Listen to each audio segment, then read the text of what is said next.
afternoon and welcome to Capital Account. I'm Lauren Lister here in Washington, D.C. These are your headlines for April 27th, 2012. You've probably seen the accusations that Wal-Mart paid millions of dollars in bribes to public officials in Mexico to do business there. Now Mexico's Attorney General is reportedly investigating. But is it possible in this case that the largest retailer in the world, this multinational corporation, is really the victim of extortion? Jeffrey Tucker will make this case. And more than 20 senators advocating the Volcker Rule sent a letter to regulators this week urging them to get the rule done by this summer, as they were supposed to, despite fierce reported industry opposition. Also trying to lobby against the big banks' desires, members have occupied the SEC. We caught up with them for an update.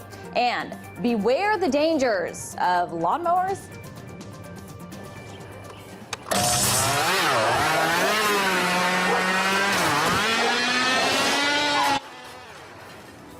I'll tell you what the federal government has done to crack down on this dangerous machine. And let's just say when it comes to regulations, the grass isn't always greener on the other side. Let's get to today's Capital Account.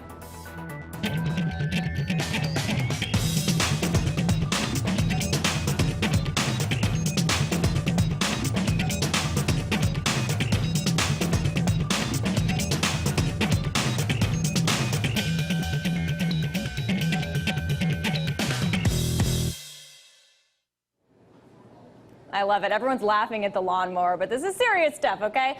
On this show, we spend a great deal of time condemning central banks and governments for their manipulation of the markets. We rebuke the too big to fail banks for their outwardly criminal behavior and anti-competitive practices, and we haze their executives for condoning as much. We appreciate true capitalism, and we make no apologies for it. But what about regulations? This is a little bit more of a sticky area. The Volcker Rule, for example, attempts to regulate the financial sector. And though it may not be perfect, it certainly isn't. We've had plenty of critics who have said so. And it may provide banks loopholes to get around the actual rule. It does at least attempt to put some restraints on the too big to fail banks that have gone buck wild with our money. However, not all regulations are created equal. Some work better than others, and some are more pernicious than others. Our next guest would probably side with the latter determination, that regulations are by and far pernicious, way too pernicious to commerce and to the general welfare. He has some very interesting examples, including how government regulation has helped destroy your lawn. He is Jeffrey Tucker, executive editor of Laissez Fair Books and author of It's a Jetsons World, Private Miracles and Public Crimes. Well, first, let me just say, Jeffrey, that it is so nice to see you again. Thank you for being on the show. Thank you so much for having me, Lauren. It's really wonderful to be here, and I hope you like my steampunk background. I picked it out just for you. I love the background. This is the most artistic Skype background, in fact, that I have ever seen in the history of this show's long 6-month run so far. So, Jeffrey, let's get to one of the biggest issues that you've been writing about that is contrarian in the way that you so often are. So this Wal-Mart story. This has captured tons of headlines. It's been everywhere. Let's just say you have a different perspective on the story, as you often do. You say that Wal-Mart is actually the victim here of extortion. How so?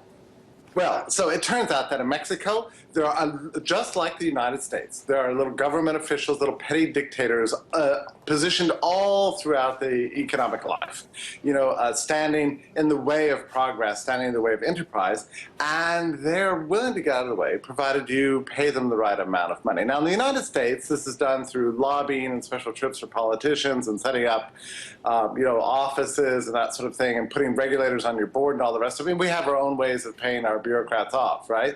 But in Mexico, they have a much more efficient system. You just have to put a nice handful of cash into the mitt of these little petty despots, and then they go away. Walmart's been doing this for a very long time, apparently, and more cheaply than it costs them in the United States. And it's an extortion tactic. Every government uses it. I mean, governments don't do anything for us except they just stand in the way. So Walmart's trying to bring prosperity and beautiful products to the people of Mexico, and they have done so. But it costs them a little bit of money, you know? And so now they're being fried, you know, for trying to make people's lives better and getting the barriers out of the way. That's really what the real story is here. Okay, so Jeffrey, I hear you comparing kind of this corrupt system in Mexico where you have to do bribes or you can opt to do bribery, or the U.S. system where there's kind of this officially okay system of bribery through lobbying and campaign contributions and that sort of thing. Aren't they both bad? Well, they are, but I mean, so long as you have governments, you're going to have this kind of stuff going on. And what I find interesting is the other day, the New York Times ran a big article praising Google for having finally grown up and matured and stopped thinking it could get by without playing the game. And they praised them for having sent a ton of lobbyists to Washington and hired a bunch of, federal regulators to be on their, to be on their staff and all the rest of it. And the New York Times is praising them for this. Well, this is a cleaned up version of what we see in a slightly different form in Mexico. But when it happens in Mexico, that's terrible, that's corrupt, that's evil, But what's interesting to me? Why is Walmart being blamed? Why aren't people pointing to the little despotic bureaucrats who are asking for the money and accepting it? I mean, aren't they the real problem? I agree with you. I mean, but why is everybody blaming Walmart? All Walmart wants to do is good business. I mean, that's what business does. They want to get products to people. That's all they're trying to do. And they've made that possible through the system of payola, which I regret that Walmart's had to do, but I mean, we should be feeling deeply sorry for Walmart. We should. Sorry for them. I think Walmart is doing just fine, Jeffrey, hawking their plastic Christmas trees and their cheap everyday low prices to people all around the world and paying their employees slave wages. But, and that's a little bit of an overstatement, but when you say that corrupt government that you can buy your way around is far better than good government that blocks all progress, you kind of touched on this, but expand on this notion. Well, I mean, the fact is that if every government regulation were actually enforced as written, the whole world would come collapsing down. I mean, civilization would just collapse. We've got to find ways to get around these things. In the United States, they use lobbying pressure, and ever more people being wrapped up into this racket. I mean, we're all having to every day protest this law. Oh, please don't pass this legislation. That'll destroy the internet. That'll destroy workers on farms, whatever, right? So we're all involved in this in some way, begging government for our rights and our liberties. It's a far more efficient system to just be able to put a little bit of cash in their mitt, and then they go about their business. I mean, in a way, corrupt government is better than good government in that sense. I mean, good government that's actually effective in enforcing all the rules and regulations, that's a disaster. But Jeffrey, okay, I totally get some of what you're saying, and I applaud you for coming on and saying these amazingly colorful things that you do. But isn't there an argument for some regulation, okay? For example, with the too big to fail banks, what's wrong with saying, hey, you can't proprietary trade with federally insured money? Isn't that a good thing? Well, Lauren, you are enormously sophisticated and are able to make these kind of careful distinctions. There is a difference between regulating the financial sector and regulating the regular physical world. A financial sector, so long as central banks have the ability to create money out of thin air as much as they want, trillions and trillions, then yeah, there has to be some kind of controls on that. Ideally, we'd have a gold standard, so the system would regulate itself. But in the physical world, I can't tell that any regulations are doing anybody any good. It seems like they've just been a conspiracy to sort of wreck our lives decade after decade after decade. And it seems like every day I come across new examples of this. Well, with a company that's as big as Walmart, which you could argue when companies get that big where they can get to a certain point that they crowd out competition, isn't that a problem too? And that's not the financial sector, that's the big corporate sector. Well, in a real market economy, there are no barriers to entry of any legal sort. And to the extent that Walmart's crowding out the competition, it's only doing so because it's doing a good job at what it's doing. The second it falters, even slightly, there's going to be others to rush in and take over. And any CEO of any corporation, anybody who's had any experience in business life knows this. Profitability is always hanging by a thread, and there are just sharks everywhere waiting for you to mess up so they can just sort of sweep in and take over. That's a beautiful thing about the market economy. It's just this gigantic sort of rivalrous sports competition, where everybody's like falling all over each other and desperate. For what? To serve people. I mean, what a beautiful, that's like utopia. That's a beautiful system. Speaking of utopia and things that are getting in the way of yours, can we talk about your lawnmower, Jeffrey? Because this is not the first thing that you have hacked. You have hacked your shower head. You have hacked your lawnmower. Why do you have to hack all these things?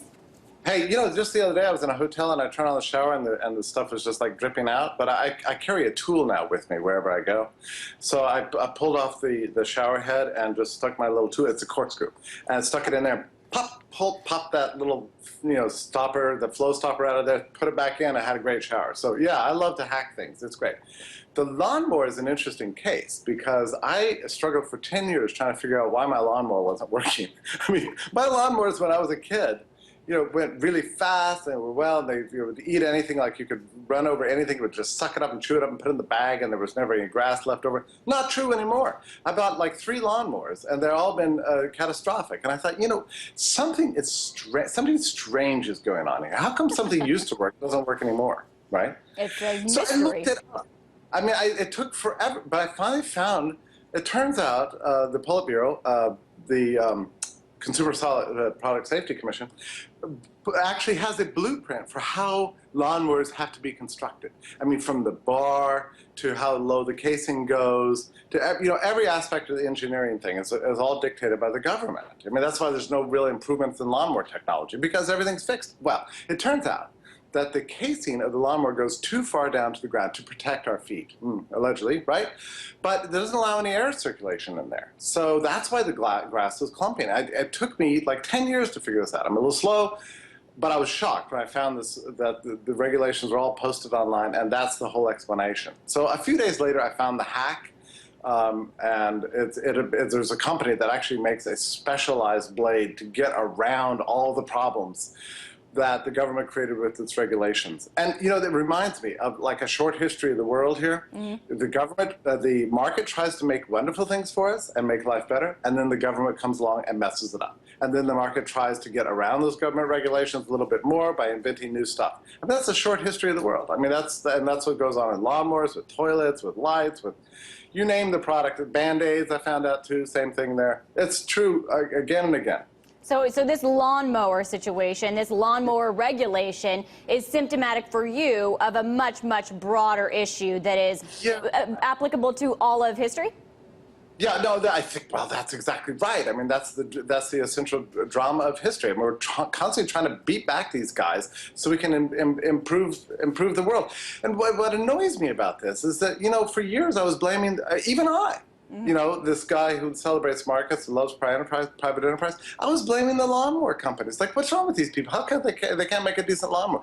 I finally learned over time, if something in the private economy begins to annoy you, and it's a persistent annoyance that doesn't seem to be corrected, you need to look for government regulations. And if you look, you will find that there's a problem, and it's imposed by the government.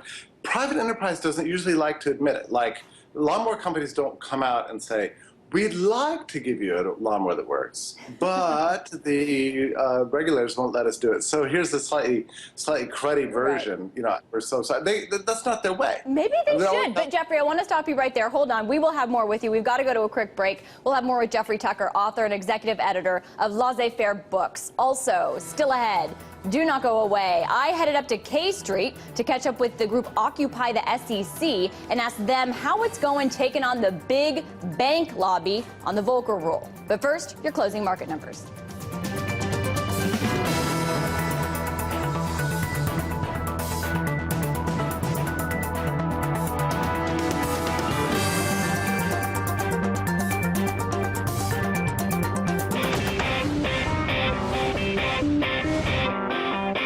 We just put a picture of me when I was like 9 years old on To Tell the Truth.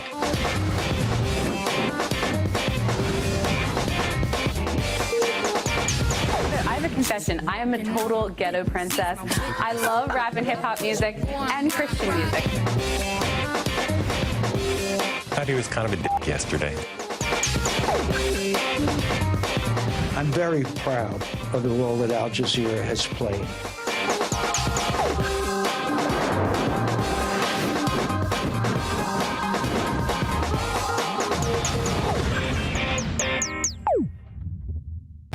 You know how sometimes you see a story and it seems so whole and complete, you think you understand it, and then you glimpse something else. You hear or see some other part of it and realize everything you thought you knew, you don't know?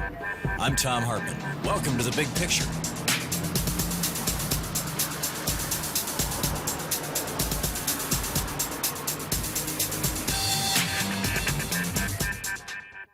What drives the world? The fear-mongering used by politicians. Who makes decisions? Considerable breakthrough has already been made. Who can you trust? No one who is imbued with a global missionary zeal. Where are we heading? State-controlled capitalism is called fascism. When nobody dares to ask, we do.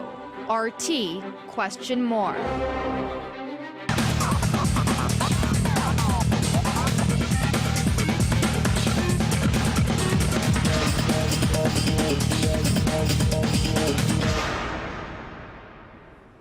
All right, we're talking about all things government regulation and the things they mess up in your life, from lawnmowers to shower heads to letting your kids work on your farm.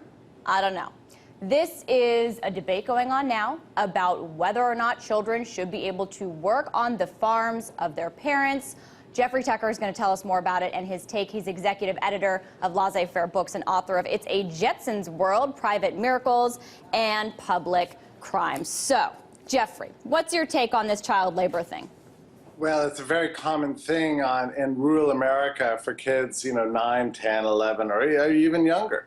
Nephews, aunts, uncles, everybody needs to get around, to kind of be part of the work environment of the farm. And it's a wonderful thing because, as we know, in urban life, there are very few opportunities for kids to get any work experience. And rural farm life, they're raised, they're waking early, feeding the chickens, and all this stuff. To my unbelievable astonishment, the Obama administration the other day, and no doubt on behalf of big agriculture, proposed a rule that would have gotten rid of the whole of this industry and wrecked the culture of rural agricultural life in America by forbidding anybody but direct children of the farm owners for working. So like if you have a cousin that comes, no, he's not allowed to work, or nephews or nieces or anybody.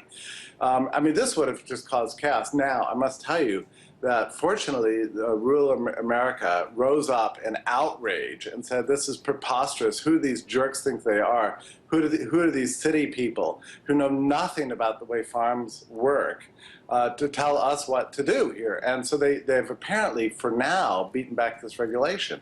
But no doubt it's going to come back again next month and the next month and the next month. And you know what, Lord, I'm just so tired of this. I mean, why is it that we all have to dedicate our lives to demanding that we give a temporary respite from their despotisms? I mean, it's like, how many times we have to tell Washington, just leave us alone to manage our lives and everything will be just fine. I mean, it should be part of our rights. I mean, that's what Jefferson always said. Yeah, and I hear you on a lot of the points that you're making in terms of liberty and that kind of thing. But it's not just liberty that we're guaranteed in this country. We're guaranteed liberty and justice for all. And I find it difficult to make a case that you shouldn't be involved in some way, if you're the government, in making sure that 9-year-olds are not being exploited in the fields, working under abusive conditions, or in factories, or anywhere for that matter. How do you argue that? I've been to some farms, believe it or not. I've actually visited a farm or two in my life. I know it doesn't seem possible. I've drank the milk that tastes like butter and eaten the butter that tastes like cheese. All the weird stuff that farms have. But anyway, it turns out the kids absolutely love their lives. They love driving the tractors. They love feeding the chickens. Nobody's being exploited. I mean, it's a special culture of its own special variety. And they're human beings too. And you know what? They are very, very fortunate, these kids, because at least they're given a skill. I mean, unlike, in urban populations, all the kids are strapped to government tax-funded desks and forced to listen to propaganda, for 13 years and then thrown out into the world and where they can't even get jobs because they don't have any work ethics or abilities at all. So in so many ways, the rural population is fortunate because of this little exemption that exists in the law. It was a law that was passed in the late 30s by FDR at the behest of the labor unions, but it had an exemption for farm workers and child actors and wreath makers, and a few other. You got to protect those wreath makers. You got to give them liberty. And that's right. And the child actors, of course, that was all about who, Shirley Temple. But anyway. So Jeffrey, where do you draw the line? Because is this just the kids of farmers that should be able to work and good thing that they have their exemption, or should there be more broader allowance in your view for kids to work? And where do you draw that line? Yeah, I would say that there should be absolutely no laws on child work. Parents care about their kids. They want what's best for them. Sure, no better what's best for them than government, that's for sure. Well, I don't know. So, what about abusive parents that would, you know, sell their kids up a river to make a dime because they're addicted to drugs or whatever? Well, that does go on, but the regulations aren't preventing that now, are they? They're mostly just preventing, you know, nice, productive, warm human relationships from forming in the whole of society. I mean, government's regulations don't actually prevent the nightmare scenarios you're describing. I'd like those things to go away too, but they will go away through greater prosperity and greater advances of civilization. And that's precisely what all these regulations are preventing. Look at teenage unemployment. Look at unemployment among 20-year-olds today. It's catastrophic. So what does the Obama administration do? They find some kids who have jobs. They go, oh, that's a disaster. We got to make them unemployed too. You know? Yeah, just because you did touch on that youth unemployment, we do have just a minute left. But what is your take on what impact that's having on the economic prosperity long run for the U.S.? Well, you know, Lauren, I'm generally very optimistic despite all the horrible things going on in the world. But this subject really disturbs me because we're seeing fewer teenagers and people in their 20s working than we have ever seen on record. And this is very worrisome for our future. Because they have a lot of skills, and they're not being used, and they're being shut out of the labor market by, you know, high minimum wages, high regulations, the payroll taxes, the high cost of just hiring, the economic stagnation that's affecting so many of our sectors, and you know, we're really talking here about. When we're talking about the young, we're talking really about the future. Right. So that's such a great point. That's such a great point, Jeffrey. I appreciate you being on the show. It's always very colorful and interesting to hear your perspective. We really appreciate it. You're great. Thanks, Jeffrey Tucker. That was he's author and executive editor of Laissez Fair Books. And while we're talking about regulation, we did catch up with members of Occupy the SEC. The bank lobby antidote is one way you could think about them. After they had worked on the Hill Monday talking about the Volcker Rule. Now, since we last had them on this show, we've gotten some news. We've had clarification on how long banks have to comply with the rule. And the London whale, of course, made a splash and headlines about proprietary trading. So I had a chance to ask them about both. I'm here on K Street. This is the symbol of Washington lobbying. And according to the Center for Responsive Politics, Wall Street as an industry, together with insurance and real estate, is the third biggest spender. Now, one of the more recent efforts has been working to influence or postpone the Volcker Rule regulation. This is what's supposed to keep banks, federally insured banks, from betting for the house, what's known as proprietary trading. Now, another group is here, Occupy the SEC. They're volunteers, many that used to work on Wall Street. They've been coming to Washington to try to bring a different message to regulators than the bulge bracket banks. They're here briefing congressional staffers, and we're going to catch up with them and get an update. We heard earlier that there was a clarification that banks will have 2 years from the July 21st, 2012 date to comply with the Volcker Rule. So from your guys' perspective, what are you working on doing now? So we're really trying to get the word out about the Volcker Rule because this is an ongoing fight. The banks didn't sort of pack up their bags and go home after this entered the rulemaking phase. They're sort of in there all the time. The 2 more years is actually a conformance period after the issue or after the finalization of the rule. During those 2 years, the rule can't really be watered down without new rulemaking or without a new statute. So the watering down, if it does happen, is going to happen between now and whenever the final rules come out. It's scheduled by statute to happen by July 2012. It's probably not going to happen as per the regulators, at least until September or so. And what about, just to peg off of some of the recent news that has been kind of high profile, for example, the London whale, who is a trader within JP Morgan, who's making these huge bets on CDS that have rattled the derivatives market. And it turns out he works in the Treasury, which now more execs have come out, and Bloomberg has reported they say that they've essentially turned the Treasury into this giant prop trading operation. Is that the sort of thing that should be a big red flag about why we need the Volcker Rule? And also, is that something that banks would be able to do in order to get around the Volcker Rule, something like turn an operation that's supposed to be about hedging into prop trading, but say this is hedging, this is what we're doing here, and have it be okay? I think that it is a big red flag. It is a big case for the Volcker Rule. I also think that one of the things that we tried to do when we wrote the letter is think of scenarios like this about where they might hide their prop trading. But I do think that JP Morgan is in a very bad position now, especially now that the market knows about this position. It's going to be very hard for them to unwind it. So it's a perfect example of why proprietary trading is not only risky to the entire economy, but is risky to the banks that conduct it. Because JP Morgan is kind of in a bind now. One thing in the news that's come up recently is the possibility of quantitative easing, right, QE3. And I think that really underscores the importance of the Volcker Rule, and that's something that really hasn't been addressed very much. So the purpose of the Volcker Rule is to reduce the risk that banks have to the global economy in terms of too big to fail. But the banks also have another risk to the economy, and that's from inflation. Bank holding companies have access to the Fed discount window, quantitative easing, et cetera. And as that continues and as banks do poorly and need more and more funds coming from the Federal Reserve, what that does for the rest of the economy is it dilutes the value of currency. And that affects everyone. So to the extent that the Volcker Rule can tamp down on the risk-taking that banks take, the need for some of these Fed policies would also be concomitantly decreased. A lot of savers would be very happy about that. But on the note of would you be able to, with what JP Morgan did with the Treasury, is that an example of how banks could even get around the Volcker Rule once it's in place? So this was kind of a nice vindication for us, because one of the things that we put into our comment letter was we were very concerned that the proposed draft of the rule said that you could hedge at the portfolio level. And we sort of argued it makes a lot of sense to hedge at the portfolio level for counterparty risk, and that's about it. And so we actually argued quite stridently against that and said you should be hedging at the desk level.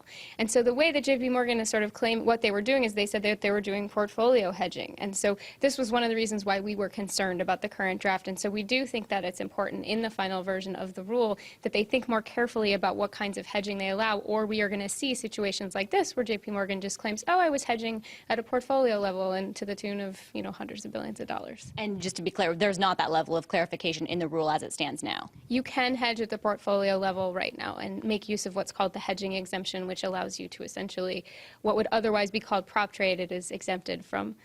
You're allowed to do it. You're allowed to hedge at the portfolio level. And we argued that you should really only be hedging at the desk level. So the London whale can continue to have a whale pod. You look like you wanted to add something. Oh, yeah, I was just going to say that it's an interesting time for that to come out, because we have this rule that needs to be finalized, hopefully by July. We have the conformance period, and we also have many banks saying that they've closed their desks, they're not doing this anymore, they're moving towards compliance, they're moving towards the rule. But when you have instances like this, it vindicates what we're talking about. This is still continuing. And they meet with Paul Volcker soon. Pretty cool. That's all we have time for. Thanks so much for watching. Don't forget to follow me on Twitter @Lauren Lister. Give us feedback at youtube.com/Capital Account, and have a great night.